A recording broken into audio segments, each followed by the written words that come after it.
자, 형님들, 오늘은 트램이 가져올 부동산 시장의 변화에 대해서 한번 이야기해 볼게. 트램 공사가 지금 진행 중이지. 출근길에 트램 공사 구간을 만나는 형님들은 아침마다 개거품을 물고 있을 텐데 사실 짜증 섞인 경적 소리는 앞으로 대전의 도로 위에서 펼쳐질 교통지옥의 예고편에 불과해. 사실 그 짜증 섞인 소리야말로 대전 부동산의 지형도가 완전히 뒤바뀌고 있다는 가장 확실한 신호탄이기도 하지. 대전이 살기 좋은 도시인 이유 중에 하나가 교통체증이 없이 도로가 잘 깔려 있다라고 하는 점인데, 이제는 그 도로를 트램으로 강제 점거하고 교통체증을 유발시켜서 대중교통을 타게 유도하겠다 라고 하는 거야. 누구 머리에서 나온 사이코적인 생각인지 모르겠지만 놀랍게도 이게 언론에서 보도되었던 공식 입장이라는 사실을 알고 나서 나는 대전은 얼마나 미친 과학자들의 도시인가 하고 경악을 금치 못하게 됐어. 우리가 흔히 트램이라고 하면 지하철처럼 단순히 A에서 B로 빠르게 이동하는 출퇴근용 수단으로만 생각하기 쉽지만 사실 이번 대전 트램의 핵심은 그게 아니에요.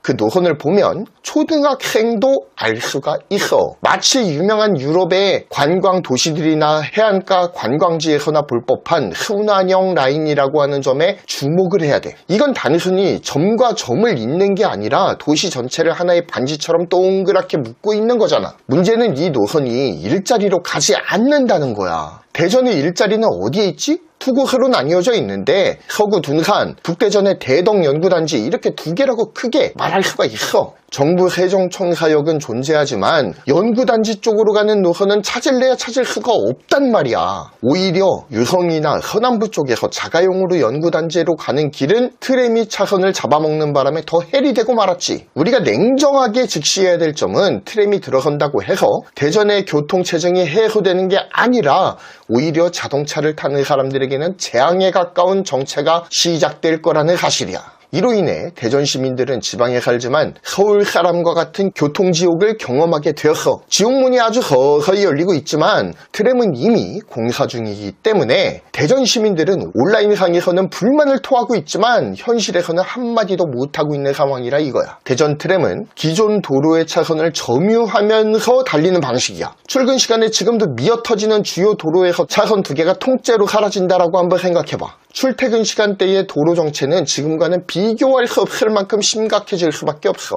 특히 아이를 키우는 부모들은 출근 시간에 더욱 분주해지고 정신이 빠지는 것을 경험하게 될 거야. 그러면 대전의 부동산 시장은 출퇴근길에서 귀한 시간을 다 쏟아부어버리는 리스크를 피하기 위해 직주 근접을 중심으로 재편성이 되겠지. 그러면 어떤 곳들이 좋을까? 늘 내가 말하던 둔산지구는 두말하면 입이 아프고 연구단지에 속해 있는 아파트들인데 그중에 비교적 저렴한 가격대이면서 살기 좋은 곳들이 지금보다는 인기가 생기지 않을까라는 생각이 들어. 국평 기준으로 3억에서 5억대에 속하는 아파트들이 괜찮을 것 같은데 형님들의 생각 어때? 가격이 좋다고 살기가 좋은 건 아니야. 주거 선호도가 기본으로 높아야 하고 거기에 가격까지 저렴하면 우리는 그걸 저평가되어 있다라고 말하거든. 그렇게 연구단지에서 저평가된 아파트들을 찾아 나서는 것은 어려운 일이 아니다 이거지. 연구단지를 직장으로 두고 있는 사람들이 중요하게 생각하는 가치가 있기 때문이야. 그게 바로 뭘까? 자녀의 학업이라 이거지. 그 이유는 본인들이 직장을 갖고 입에 풀칠하게 해주는 수단이 바로 공부이기 때문인 거야. 농부인 부모는 자녀에게 농사 짓는 법을 가르쳐주고 어부인 부모는 자녀에게 고기 잡는 법을 가르쳐주겠지. 연구단지가 직업인 사람들, 기본으로 자녀들이 본인보다 낫기를 바라기 때문에 공부를 제대로 시키고 싶어한다 이거야. 연구단지에 있는 아파트들 중에 아까 내가 말한 가격대가 괜찮은 3억에서 5억대 아파트들이면서 학교가 괜찮은 동네를 찾으면 어은동이나 전민동이 그 범주에 들어가 있어. 어은동이랑 전민동 학구는 대전에서 정말 독특한 편이야. 흔히 생각하는 대치동이나 둔산동 같은 치열한 학원가의 느낌보다는 연구단지 특유의 공부하는 분위기, 이게 자연스럽게 잡혀있는 동네라고 보면 된다 이거야. 먼저 어은동은 카이스트랑 충남대학교 사이에 딱 끼어 있어서 동네 자체가 거대한 캠퍼스 같은 느낌이 강해. 특히 한빛 아파트 단일 학군이라 애들이 초등학교에서부터 중학교까지 쭉 같이 자라니까 교우관계가 끈끈하고 안정적이지. 여기 학부모들은 교수나 연구원들이라서 애들을 학원으로 뺑뺑이 돌리기보다는 집에서 부모가 공부하는 모습을 봐주는 경우도 있는 것 같아. 카이스트 교정으로 산책을 가거나 도서관에 가는 게 지적인 자극을 받기에 좋은 환경이다 이거지. 반면에 전민동은 대덕연구단지의 원조 명문 학군이라고 할 수가 있어. 엑스포 아파트를 중심으로 한 이 동네는 전통적으로 중학교 학업 성취도가 대전 전체에서도 최상위권을 찍어. 전민중이나 문지중은 워낙 기본기 탄탄한 애들이 많기로 유명하거든. 어운동이 좀 더 자유롭고 학구적인 분위기라고 한다면 전민동은 좀 더 체계적이고 탄탄한 학군지 느낌이야. 동네 안에 학원들도 약간 있어서 잘하는 학생들은 등산으로 나가지만 대부분은 동네에서 해결을 하려고 하고 있다 이거야. 초중고가 다 모여 있어서 한 동네에서 오래 정착하면서 애 키우기 정말 편해.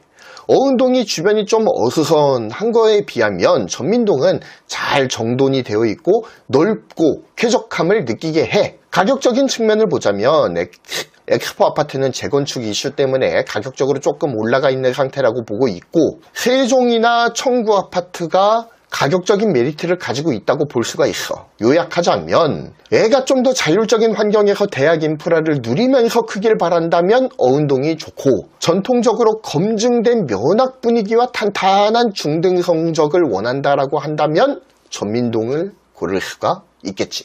오늘 내가 중요한 핵심을 한 가지 풀었는데, 연구단지 직장인들은 학업에 큰 가치를 두고 있다라는 사실이야. 둔산동은 어디에 가치를 둘까? 거기도 두말하면 잔소리지. 그게 대전에서 둔산동, 도룡동이 잘 나가는 비결인 거 몰랐지? 정리할게. 출퇴근을 위한 대전의 교통 상황은 점점 안 좋아지고 있어. 대전의 대부분은 직업이 공무원 같은 공직 아니면 연구직이야. 그 외에는 서비스직들이고, 그러면 안정적인 수입원을 갖고 있는 공직자들과 연구원들은 어디에 가치를 두고 살아가는 사람들일까? 대전의 학군지에 부동산이 잘 나가는 이유, 이젠 알겠지? 대전에 하이닉스는 없으니까. 그러면 공무원, 공기업, 연구원보다 수입이 뛰어난 대전의 의사들은 어디에 가치를 두고 있을까? 그들은 어떤 수단을 통해서 그런 직업을 갖게 된 것일까? 이 대답은 이제 형님들 스스로가 찾을 수 있을 거야.